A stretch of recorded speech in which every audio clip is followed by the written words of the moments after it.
Hey, well, good afternoon, everybody, and welcome to Tribute Talk Faux Real. My name is Greg M. Thompson.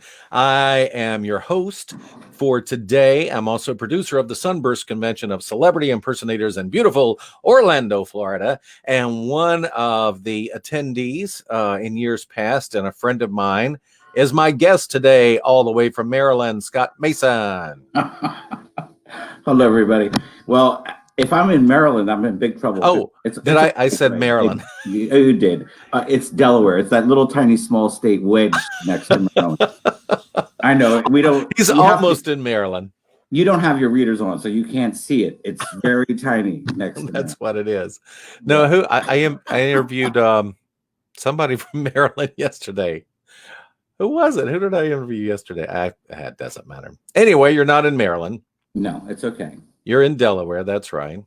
And he impersonates Dame Edna and has been doing so for how long? A little over 15 years, since 2003. So no, 18, 17 years. Math is not good. 17 years. But during that time, your full-time job was working for a university. Yeah, I was for 30 years. I was a full-time administrator for in the student life area for the University of Delaware, and 30 years. Yes, 30 years. It's hard. I know. I don't look a day over 25. Okay, moving on. All right. No. Yeah. So now I'm aging myself. 30 years. I started when I was 16. But because I had 30 years at the same institution, I could actually retire with full benefits, meaning it's medical benefits and there's some other things like free parking finally at the university and yay stuff. But my retirement money is actually in a 401, so I can't. I'm too young to touch it unless I want lots of penalty money to the IRS, which I don't. So. But because I had at least the comfort of medical benefits, I thought, well, it's about time I go and pursue my dream of doing things like the Dame and other artistic ventures full time. So, well, let's mark the page right there, and we're going to back up. We're going to back up 15 years to the first time you were ever dressed as Dame Edna. By the way, that is Scott right there over my shoulder. This is a picture of Sunburst Convention. I believe it was the last year you were there. And do you know what year that is? Because I can't. Bettina always asks me, and I can't remember. I can look it up, but I can tell you the last time we saw you was the first year we were at the Florida Hotel, and last year made our 7th year there. So 2012. I was at that hotel twice. You were there twice. Okay. Yes. So, and I believe this was this would have been the first year because I can tell by the pillars up there. So this is our first year. So this would have been there one more year. Okay, yep. And that would have been, so this would have been, I believe, 2011, Scott, I believe. So it's been a while. Yeah. So, but back up 15. I like sitting on your shoulder. I look like an exotic parrot with your exotic shirt on and your nuts. I should have worn I have my nuts upstairs, but I didn't. You should have worn your nuts. I just came as myself, and I don't wear my nuts around town because mine I spray painted them purple, right? For obvious reasons. So better than blue nuts, that's for sure. Now somebody just said I don't remember either, and I can't tell who it is because it just says Facebook user. But I got my handy dandy phone over here, and I'm gonna check in and see who is commenting and such. So let me go there. So anyway, yes, I have Dolly Parton over here, and I have Dame Edna on the other shoulder. So Dolly and Dame sitting on my shoulders. Well, that sounds like a song, Dolly and Dame on my shoulders. And you're not violating copyright law on Facebook when you sing that song. It's your own song of your own making. This is true. I've gotten in trouble with that. So, okay, backing up 15 years, you, from what I understand, you went to a party dressed as Dame Edna. I did. I went to a Halloween party that our theater group holds. One person in our theater group holds annually. They don't anymore, but the theme was "Come as your favorite television celebrity, but opposite gender." And it was spur of the moment. I grabbed a wig out of the theater, spray painted it. Well, not even the right color. It was a pinkish color. And anyway, I did the dame, and then people started laughing, and they said, "You should do this. You're so much fun. You're so good." And so one of the directors, that was a show coming up at our theater, we always do a curtain speech before to say, "Turn off your cell phones. Here's the fire exits." Blah, blah, blah. And it was a comedy show, and the director said, "Why don't you come do the curtain speech to set the mood as the dame?" And then the rest is history. It's not a ride, Greg, that I expected to be on, but it's been a fun ride for sure. Oh, I'm sure, and we're going to talk about Just About Famous too. But Bettina is in the room, and so is Jason Scott. Oh, Bettina and Jason Scott, yes, yes, people. And Scott said to tell you hello to Scott, miss you, man, and all the crazy. Well, Greg, as you and I were talking about, I definitely want to come back now that, part of the problem was you had moved Sunburst in these last few years to around Labor Day weekend, which was the opening of the university. So my life was, I'd much rather been at Sunburst, but there was no way I could go out. And now finally I can go out since I retired, but right. Then this Corona thing came along. Oh, well, don't get there yet. Because I got a couple of steps. So you went. You perform in the theater there in Delaware. Well, before you knew me, before even the dame arrived in my universe world. I said to people, I've said in interviews way back, I think I came out of my mom's womb and I saw the lights and I just said, "This is what I do." Right. I think it's the same story we all could tell. Yeah. And so I was the kid. I'm sure you were too, Greg. Knowing you, I bet you were this kid too. I was rounding up all the children. When I was 4 or 5 years old, and we have to put on a play in the back. Put on a show. I was like the Little Rascals. We used the clothesline and put his feet up, and that was a curtain. We used the swing set bar, and we'd pull the swings out, and then I'd hang fat. My mom would get mad. I'd pull out blankets from the house, and so I've essentially, I did theater. I remember my first role, and this is, I think, what this was it. This was the clincher, Greg. So I went to when I was in kindergarten, I went to a private Lutheran school. So it was like grades K through 6, I think, and the school would do one play a year in the gymnasium or auditorium, and every level of student would be in it, and the older kids would be the bigger roles. So this year they did the Pied Piper of Hamelin, and the kindergarten class were the mice. I think it was kindergartners, first graders. So we were the mice in the scene where all the mice are being led out of town, and we had like women's black stockings were made into our outfit, and there was a tail stuffed with paper.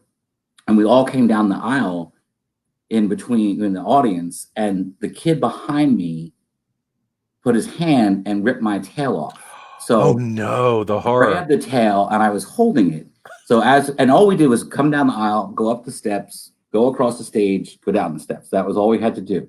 So when we got on the stage and we were going across, I was waving my tail, and of course the audience was in hysterics. So that was it. I was like, I have to do this the rest of my life. I got it. So in college, I became a playwright, and so I do the local theater here in Delaware. But there was a stint in the 90s that I was writing original musicals with my good friend Joyce Stoner, and we were performing. No kidding. We were performing in Don't Tell Mamas in New York, so it was off Broadway, and that was a crazy life. We'd pack up the van on Friday after work, rent a hotel in New York and in Manhattan, and do shows Saturday matinee, Saturday night, Sunday matinee. Drive back to Delaware, go back to work. So it's been a crazy, wonderful life, and I really wasn't professional or paid. I was all mostly volunteers or grant money until the dame, and that's when I said, I ain't doing this. I'm not putting on heels and these stockings and painting my nails for free. Well, you went to at the time it was the CIC, the Celebrity Impersonators Convention. That's where we met. The next year, 2008. Yeah. Yeah. And the next year you came to the Sunburst Convention. You were featured in the documentary Just About Famous. You got a lot of coverage there. That was cool. That was only my second year at Sunburst. It was 2009. And I remember, and you've told this story as well on other shows, or, when you've been live, that some people were skittish about the film because of past coverage of people poking fun at our business and not taking us seriously as a craft. And, but I didn't know, I had not had that experience. So, as soon as you shared the information the first day and said, let me know if you want to do this film, I'll let the boys know. And I was like, I'll do it. And I remember, this is how I became such buds with Bettina. I had met her the year before, Bettina Williams, who's Whoopi Goldberg impersonator. Yep. The guy said, we want to come to your room and film you getting into makeup and doing the transition. Is that okay? And I thought, these four guys want to come to my hotel room. I was like, what have I got myself into? So I met Bettina that before, and I said, listen, you got to come to my room. If they were coming, say, at 2 p.m, I said, you come to my room at 2:10 and knock on the door just to make sure I'm okay.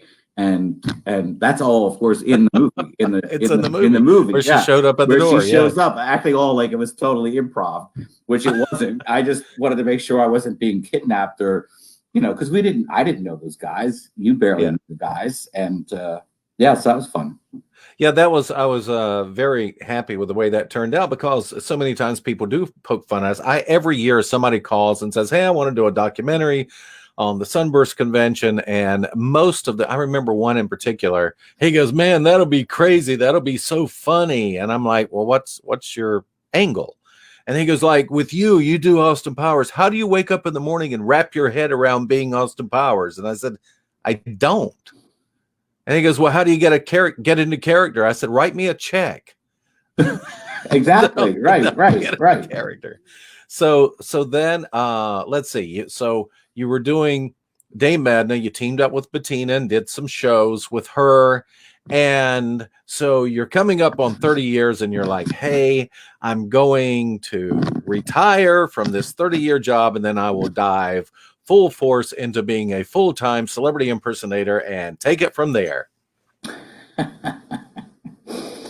Well, Corona-19 took it from there. That's what happened. I mean, so I retired from university, and I retired, meaning I retired from university. I did not retire from working. So I had some gigs lined up. I retired August 15th. I had some gigs lined up in the fall, and then I knew January, as you know, our business is slow. Regardless of whatever kind of theater it is, it's not a time when a lot of theater is slow. Yeah. So I said, well, I'm going to create my own company, so I'm not sending out my social security number to everybody, and get a business license in Delaware so I can do this full time. So I did all that in January, set everything up. February, I'm ready to roll out to agents and theaters and say, do you want to book the show or my other stuff that I'm also dabbling in? And it started out late February, early March, just kicking gigs lined up for March and April, May, and then boom. Ta-da! And I'm in the same boat, as everybody else in our business that's a full-time artist, whether you're a singer or, pantomime, whatever you are. Whatever you do in entertainment, we are down for the count. By the way, Mike Wally Walter says hello to Greg and Scott. And I'm so glad he's recovering so well. Yes, he is. I meant to tell him I had an odd dream last night, and Mike Wally Walter was in it with his new leg and everything. He's doing great. He's great. For those of you who are watching, a couple of people. Sorry, go ahead. I said I'm sorry, Greg. You can see who's watching. I can't. Yes. So you'll have to say hello to everybody for me. I will. I realize that with this, that I can see who's in there, but you cannot. But Mike Wally Walter impersonates Don Rickles, the best and only one out there. And also Jason Scott is up in Canada, and he impersonates Neil Diamond. It does awesome. Yeah, it was Heidi that I was interviewing last night, but she's not from Maryland. But anyway, that's beside the point. So what are you doing now? I'm enjoying your daily post from Dame, and I just found out last night talking with you, because I just assumed that you were getting in full costume and making these videos every day. You know, as much as I adore my alter ego, getting into that makeup every day and you know, earrings and the works, that would not be something I'd want to do unless I was getting paid. I mean, if I was on a daily, you know, had a show in Vegas and every day they want me to get dressed and perform, sure, I'll do it, but not for videos. No, it was several weeks ago, I made 50 some videos all in one day. Oh my gosh. Started at 7 in the morning, went to 5:30, including doing the videos with Bettina as Whoopi.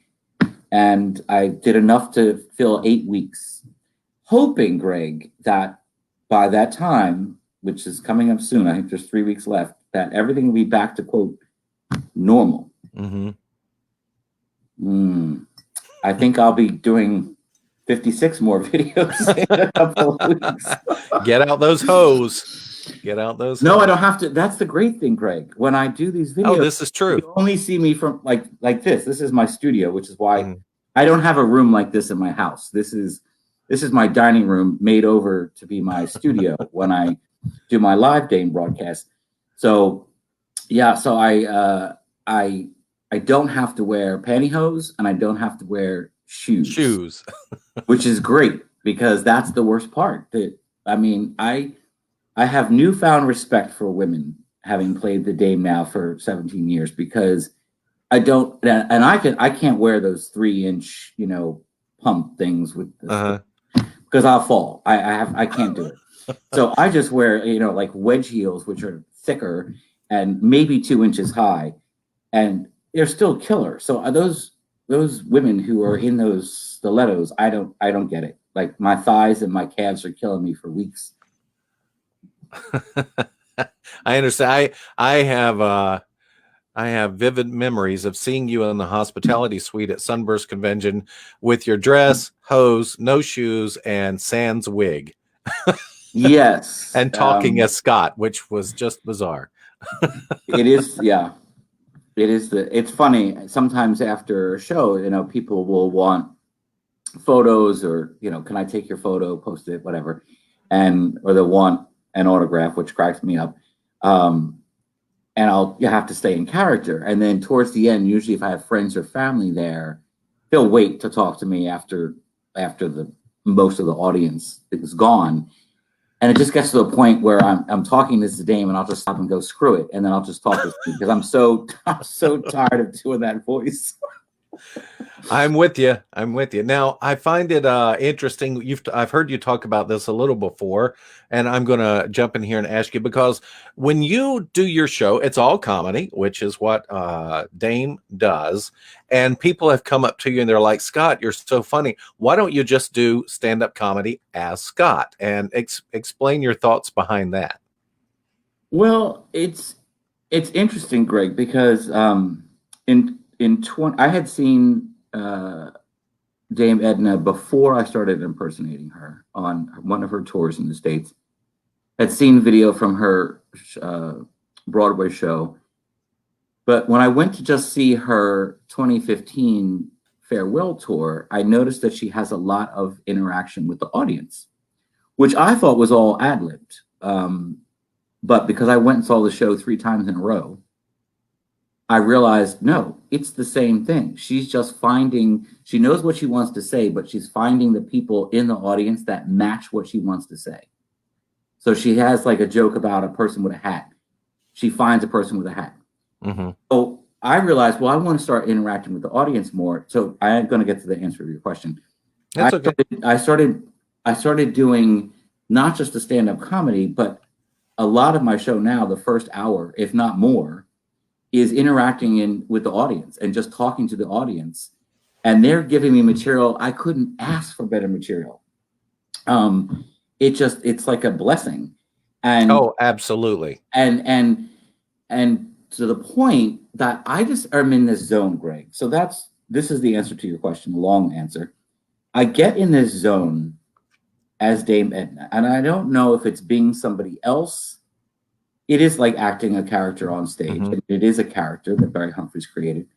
And when I'm in that wig and the glasses and the costume, it's truly a zone. And I have tried, like on a cruise ship when they've had like open mic, I've tried to do the comedy I've written for the Dame. I've tried to do as me.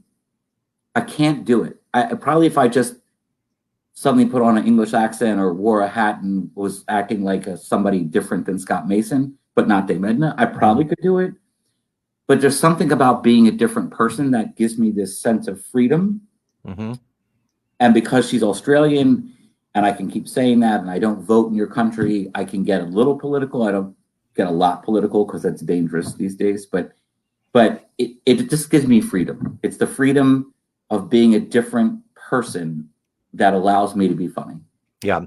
And I completely understand that, because I have more fun and I'm more comfortable when I am portraying someone than just Greg. Now, if I'm Greg the MC, I'm perfectly fine. But I started my own one-man show as Greg, and I found that much more difficult to be funny as Greg. I said I'm a great MC in between the really good acts, but as Austin Powers, like you know, I get away with stuff. And right. I had a friend of mine who was an agent at the time. We were doing a show in Nashville, and they had me doing meet and greet before the show, which a lot of times the singers don't want to do, you know. And so I was greeting people, and I was being Austin, and a couple would walk in, and I'd look at the guy and go, "Oh man, does that belong to you?" And referencing the girl he was with. I called her that. And he said, "Yeah." And I said, "Nice job, man." And she loved it because I was complimenting her. But how dare, you know, if I walked up to some guy in a bar and said, "Hey, does that belong to you?" Right. As Greg. Wow. Right. Yeah. Right. Exactly. Right. So it's just more comfortable. You can get away with so much as the Dame than you could as Scott. And I think to your point about the emceeing, because I've emceed events as me, as Scott Mason, and I feel comfortable doing that, like doing somehow being the MC. It is like a character, because you're sort of like the ringleader, or you're the special star or whatever, like the host of Oscars, and in that sense, I can be comfortable, like you're saying too. It's just when they said, if the lights went up and they say, "Here's Scott Mason, and I'm going to try to entertain for 20 minutes doing comedy material," it's a nightmare. I'm just not comfortable.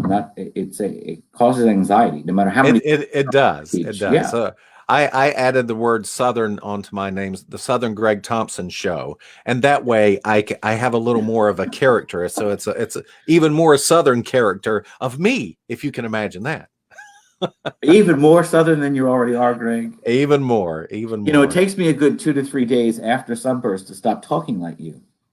Because it's something I was born with, and it gets me into trouble sometimes, because I tend to listen very well, and I'll parrot people, like I'll parrot their accents or their speech patterns. And it's gotten me into trouble. But yeah, when I'm at Sunburst, I'm talking to you, then, you know, I go home and I'm sort of talking like Greg Thompson, and people go, "Where did you pick that up from?" We're in the South, but we're not that far south in Delaware. So. Well, in Orlando, you know what they say about Florida: the more north you go in Florida, the more southern it gets, and that's true. If you start at Miami and go up, it becomes more southern as you go up. Well, you're getting closer to the real South, even though this is true. Florida is more south. It's Florida, you know. So what people say, Florida's not in the South, and I'm like, you haven't been to Palatka. Trust me. It's usually conversations end with, "All right, I'll see you tomorrow. I hope your tractor starts." Wow. I know. It's so funny. It's like foreigners who have not come to this country, you know, they think that America is all either looks like LA or Chicago or Manhattan, that's America, you know. And even to Americans who've not traveled, there's so much variety and diversity in America. When you look at rural versus suburbia, metropolitan cities, it's so diverse. It's all over the place. About that, they think about Florida, they just think about Disney World, Miami Beach. You know, every part of Florida is a beach, right? It's all beach. Yeah, everything's a beach, and Everything's Disney a World's beach. at the beach. Yeah. Right. And you just walk out your door and wherever you are in Florida and you're at the beach. Like that's just what they think. And it's not true. I mean, Florida. These backgrounds that I have, I tried to find some that are the Florida that I know. And when I look up Florida backgrounds or Florida pictures, it's usually of a beach, Miami with the skyscrapers and everything, with the water and everything. Right. And I'm like, that's not really where I am. So yeah, that's not no. So I know that you in the documentary Just About Famous, you had talked about that you found you were a theater person and you found being a celebrity impersonator was more lucrative, and now you are in a situation where you're like, I was going that way, and now the Corona thing happened, and so what do you see in your future? Where are you going? Where are you heading? What have you got in mind? Do you have any idea? Because if you do, I'm going to steal them from you.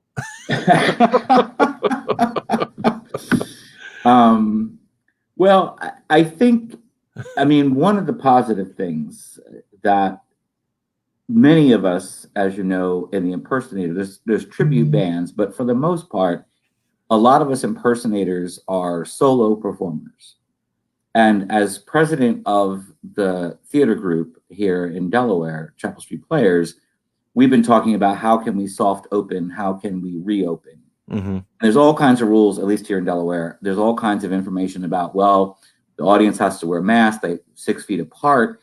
But the questions that no one's been able to address is the performers, because you're doing a play and they're, even if there's not kissing in the play, you're sitting on a couch with somebody. There's no 6 feet apart. Right. Yeah, a friend of mine in New York said, a lot of times theaters are not the cleanest, most sanitary places in the world. Well, backstage. There's rules and regulations about that. But the point is looking at theater performance. Like you can do an evening of monologues and have people one at a time come to the stage. Only one person has to be in the dressing room or the green room. So I think one of the things that I'm thinking about, you should steal it, all of us who are solo performers should think about, is as our local theaters or theaters we've worked with before and had gigs are trying to soft open or reopen, and some of those theaters that have people like us also have like bands or tribute bands, or they have a variety of entertainment. If it's a group of performers, that's hard to have all those people in the green room, the dressing room. But as a soloist, it's just you, and the person in the sound and light booth, and then they have to worry about the audience distancing. But we're I think when, again, people start to reopen softly, we're a good act to have because it's just us. And it's just us. We don't come usually with an entourage. We don't have 18 people in an RV that are, need space too. It's usually we show up, maybe one other person who's helping us, but it's just us. So I think it's an opportunity as theaters are trying to, because I think the theaters are trying to do something to maintain their audiences. I really like that idea, and I am totally going to use it because one of the and here's a segue for you. I got a couple of things. We're going to be doing our seminars at Sunburst. We're moving forward with Sunburst, and our seminars are going to be based around what do we do now? And that's a very good point, is that a lot of us are solo artists, and we don't have the full band and all that. We can perform. I like that idea. Speaking of Sunburst, Mike Wally Walter says, Scott, are you going to be at Sunburst this year? And then Bettina also commented on what we were talking about, how people think of areas. She said, yes, and every Texan has oil wells and cows. Right. I've seen Bettina's cows. Bettina has big cows. I'm just kidding. I've not seen anything of Bettina but Bettina. Only the things that everybody else sees about Bettina. Well, and I think one of the things I'm going to do in Delaware, not quite yet, it's too soon, but whether it's a regional theater in your area, I mean, all of us have different types of theaters. I mean, the places I usually perform, the Dame, there are some community theaters, but there's also semi-professional theaters that, again, bring in Dean Martins and Sinatras and tribute bands, ABBA and the like. And they're all hurting for money. I mean, they keep their doors open and some of them pay their staff, the box office, etc., through the ticket sales. And so one of the things I want to do, again, I share the wealth so everybody can steal it, is I want to put together a campaign that is basically, I'll take a cut in what I normally would charge the theater. Mm-hmm. And then you advertise it as a fundraising event for your theater, and I'm labeling it, because I love, the Dame loves acronyms. So I'm calling it the DEAR campaign, Dame Edna's Artistic Rescue Campaign. And then saying, look, because I want to get work, so I'll take a cut because I've not gotten work since mid-March, or it's been canceled. So I'll take a pay cut. You do label it as a special night to attract your normal patrons, your regular subscribers, etc. And it's a win-win for both of us. I have this past year, I've really been exploring a ticket split with theaters for my Sweeney Family Band act. And for some reason, this past year, just this past year, I have found that the theaters are more open to doing a ticket split. And I've been very happy with that so far. But I'm going, you have to advertise it. You put it in the contract. You have to advertise it. You have to get in. And you can put a minimum on there. I'll do a ticket split with a minimum of X amount of dollars. But I have stopped buying out theaters, because what I have found out the hard way is that, and that makes sense, when you buy out a theater, they've got their money and they don't care if anybody comes to your show or not. No, right. Never. I've never. Yeah. I mean, absolutely, Greg. I've never. Usually what I've done is just, here's a flat rate, and people may say you're underselling yourself, but I'd rather be guaranteed and know what I'm getting. And then, like you said, they have to do the marketing to get that money back and to get more money. And I think that people should think outside the box, performers like ourselves, that other places that are used to having events might be thinking outside the box. So, for example, if there's a theater that normally does a staged play with a lot of people, or a musical, again, with all the regulations of having a group of actors and musicians, what have you, even being able to rehearse is impossible, they may start thinking, oh, what about an impersonator? Or what about a tribute show that's one person? Because, again, we only got to deal with one person, and it's still the arts, it's still entertainment. And I think all of us have our niches where we've sent press info to, or look to get hired. And I think we should start thinking of different places, like you in Florida, for example. Not that these agencies or organizations haven't attended Sunburst, but senior communities that are looking for entertainment might consider, if they haven't before. It's almost like, I wish we could wipe the slate clean of COVID, but in a way, with all the theaters, all the public event venues being closed, it sort of has wiped their slate clean too, and they have to start thinking outside the box. So maybe where these people had rejected our kind of entertainment before, they actually might start considering us, because, again, they have to think outside the box. Everybody has to think outside the box. That's just where we are as a country. All the businesses, curbside, whatever, everybody has to think about things in a new way. I've got a friend of mine who is doing, he's a one-man band. He's literally a one-man band. And he plays the guitar, and he has the drum kit on his back, and he really plays the drums. It's not just a visual thing. And he is actually working on a regular basis right now, because he was thinking outside the box. And the first thing he did, he went and did a free show at a 55 plus community, and they all came around and brought their chairs, and they sat out and they watched him. His system is completely portable.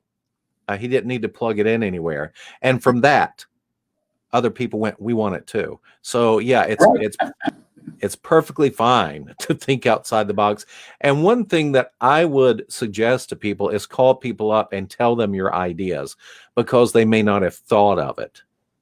Well, and we have to, we tend to be, we're individuals, and the arts, even when things are normal, getting work in the arts is complicated. Many of our characters are who we're impersonating, and there's other impersonators out there doing the same thing. So it's competitive. But at this point, just like Corona has pulled so many other communities, families together to work together to survive it. I think you're right, which is why I'm glad you asked to share and steal. And it's not so much about stealing the ideas, but if we don't work together as this impersonator community, and the theaters and the venues that we normally frequent dry up because they don't know what to do, then we're all going to be out of work. Yeah, and if they're especially looking at, well, we usually bring in plays. We can't do that anymore. Yes, bring in these individual entertainers, even if you have two, because some people, a 90-minute show of one person might be a bit much, but bring in two, that's still only two people that you're dealing with. Well, and the second person can sit in the parking lot until it's time to go on. Like, if they're not on stage together, they don't have to be in the same space. It's just, again, I think it's time for, which I'm glad that, Sunburst is going on. I think it's time for all communities of the arts to work together. I'm trying to work with one of our umbrella organizations in the state of Delaware to put together like a Zoom night or some sort of recording, like do some sort of live event where all the different arts organizations in Delaware, choral groups, instrumental groups, dance groups, theater groups, put on like 5 minutes or something to do like a mass hour-long variety show, even if it's pre-recordings. But someone with the technology to put that all together to remind the state of Delaware, hey, we're all still here. We still need your support, because a lot of theaters and arts groups are sending out emails and Facebook messages. Please give us money. We're hurting. We can't pay staff. We have to keep our doors open. And it's just a way to not ask for money, say, give us a donation, but to at least remind the people that the arts are alive and well still. Well, one thing that you were talking about sharing, and I was completely joking about stealing, which but sharing, stealing. But yeah. Sunburst, I love the fact that even when I was talking to Heidi Musselman, she was talking about the tribute industry, and her experience has been at Sunburst. She said everybody's so helpful and they're so friendly and they're willing to share information and they're willing to call each other. If they can't cover a gig, they'll call somebody else who can. And I think now is absolutely a time to share information. I agree with you. I concur. Well, it's just, and Greg, again, it's so great that you are taking this time. I'm doing those videos or live streams just to keep my brand going. And you're doing all these wonderful different live broadcasts and the music broadcasts and such. And it's great because, there's so many other tribute artists that I'm seeing Facebook. Absolutely. And this is important because it keeps us as a collective, as individuals, it keeps us out there. As a collective, it keeps us out there. And then most importantly, and why I did the Dame videos beyond the brand, the next step is that everybody needs some fun and humor right now. I mean, especially people like myself, alone, isolated. You've got your family with you, but so many people are by themselves, or even with their family. If they don't get along with their family, they're now stir crazy with the family. And people are looking for fun and entertainment and a laugh. Absolutely. And I personally think the more interactive, the better. And I jumped right on this because I'm like, I like being on Facebook anyway. I like having people look at me. And I want to give people something to watch and interact with, like the stupid little game show I came up with, What's in the Box. We're really enjoying that. But I'm encouraging people to do exactly what you're talking about, is instead of going, okay, well, there's no work and I'm just going to sit here and I watch Judge Judy, it's like, get out there. Or the news, which, get out there and do something, because when things come back, those who are out there doing something on a regular basis are going to be on the forefront of everybody's mind and go, you know what, we can do something. I remember seeing that guy on Facebook all the time. Let's call him or her and get them over here. So I say take advantage of this. Get those lemons, slice them up, and make you some lemonade. Exactly. Well, I want to see, and I'm going to share or steal or share your idea with the game show, because I want to do what's inside the Dame's box. See, that would be a completely different show. Yeah, I mean, what do you love it, Greg? What do you love it? If I said, oh, Cosmos, what's inside the Dame's box? I don't want to know what's inside the Dame's box. or what has ever been inside the dame's Well, body. the truth is, I think it's been empty for a long time. And see, this should be like a hospitality suite conversation right here. Well, and for anybody who's not gone to Sunburst, who's thinking about Sunburst, then you should definitely, just this exchange alone, that could, yes, indeed, happen in the hospitality suite. And this is why I don't let press or media. And you know what? They always beg they're like, why can't we go in the hospitality suite? Why can't we go let us in the hospitality suite? And it's like, no, because that's our time to get away and let our hair down, or in your case, take your hair off. Yeah. Well, and I don't even think the film crew for Just About Famous was ever in the hospitality suite. They weren't allowed. No. They weren't with their camera. There was no True. allowed. No cameras. They were in there, but no cameras allowed. No video cameras. No, no. That would have been just about a catastrophe. That's what they would film. Well, we are moving forward with the convention this year, and we're keeping social distancing in mind, because that's going to be on people's mind. It's only a little over 3 months away. But one of the ideas that you may be interested in, that I missed the whole era of supper clubs, and you see them in one of my favorite movies, White Christmas. They show the supper club atmosphere where people would dress up and they would go into a club and they'd sit at a table and they would watch a show. And that is gone. And that is the atmosphere we're going to put on at Sunburst this year. There's not going to be any theater seating. I'm going to have all tables, and people get to sit at their own table. And I want that feeling of a supper club back, where people are sitting at a table and they're watching the show. So that's our answer to social distancing in the showroom. But I would love to see that style come back overall, because personally, I don't mind paying a little extra for a ticket because there's not as many seats. But I would love that atmosphere. Anyway, that's that. Well, you're going to have a challenge. I'm reminded, looking at your backdrop, you're going to need one big panoramic lens to keep the people 6 feet apart and have that group photo. You might be all the way from coast to coast in Florida. Yeah, we're gonna have to go outside for a group photo this year. Big lens, Greg. Big lens to get all those people in. For sure. This picture behind me was taken the first year we were at the Florida hotel, and I had the stage sideways in the great big grand room. Right. So, and that was, you live and learn. But when you have 100 people in the audience in a great big room, it looks empty. But you put 100 people together in a smaller room, it looks full. But the stage looked awesome, and we were all able to spread out there. No, it's always a fun time for sure. Well, there's Jason right there. Oh yeah, and you're right next to Jason, and we got to see CJ and Jack over here. This is very difficult to do. I don't know how weather people do it. And that was a Robin Williams impersonator. And man, we could spend an hour going over all of that. I know, Greg. It's so funny that you talk about how the weather people do it. It's a craft. It is a skill. Because I've, on my live streams, I've done a reading, or I have like a headline thing, and I'm holding it up and I keep saying, this is like being in the mirror, because it's you think it's over here. Oh, wait a minute. No, I'm over here. Oh, it's awful. But you got to get used to it. Yeah. You do very well. Your point. You're maybe weatherman is in your next career. I don't know. I mean, my weather forecasting goes like this. It might rain tonight. Really? Well, it might not. Well, that's what all you can do, and no matter what degree you have. This is true.